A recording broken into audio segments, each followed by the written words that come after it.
Welcome to this video, brought to you by Value Learning. This visual reference guide details the architecture of global trade, focusing on transportation contracts, carrier liabilities, and key international shipping terms, FAS, FOB, and CIF. A transport contract is an agreement where a carrier commits to moving goods to a destination for a set fee. It involves three key parties: the sender, the carrier, and the receiver. Global logistics rely on five main arteries: land, sea, river, air, and rail. A safety net of insurance routinely guarantees physical or financial recovery for goods during transit.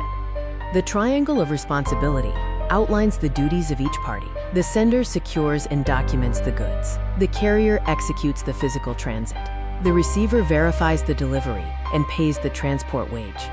The carrier is exempt from liability in three scenarios: force majeure, which is out of human control; sender's negligence, such as flawed packaging; and inherent deterioration, the natural decay of goods. When goods cross oceans, clear rules are essential. International terms like FAS, FOB, and CIF define exactly who pays for what and when responsibility shifts from the seller to the buyer. FAS, or free alongside ship, defines the spatial limit as the goods placed on the dock, right alongside the designated ship. The risk flip occurs the exact second the goods cross the physical boundary onto the dock, instantly transferring risk to the buyer. Under FAS, the seller delivers the goods and provides necessary documents. The buyer selects the ship, sets the time frame, and assumes all costs and risks once the goods are alongside the ship. FAS outlines exceptions where the buyer's logistics fail. If the ship is late, refuses cargo, or the buyer fails to name a ship or give instructions, the buyer must pay extra costs and assumes all risk from the deadline expiry. FOB, or free on board, means the seller's job is not done on the dock. They must bear the cost to physically load the goods until they cross the ship's outer rail. The risk flip occurs the microsecond the cargo safely passes this rail.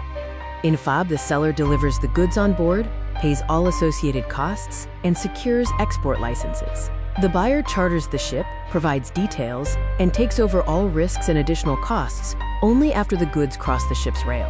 The core difference between FAS and FOB is a matter of meters and crane fees. FAS places the loading burden on the buyer, with liability ending on the dock. FOB places the loading burden on the seller, with liability ending across the ship's rail. CIF, cost, insurance, and freight, expands the seller's obligation. The seller provides the goods and loading up to the ship's rail, purchases insurance for the entire ocean voyage, and assumes the financial burden to pay the transport and freight fees to the final destination. This master liability matrix provides a quick comparison of FAS, FOB, and CIF, clarifying where risk transfers and who pays for loading, freight, and insurance under each international trade term. The balance of global trade rests on meticulously engineered contracts. Knowing exactly where and when liability shifts is the foundational architecture that keeps the modern world moving. Thank you for watching this Value Learning video. Find more content like this on our social media platforms.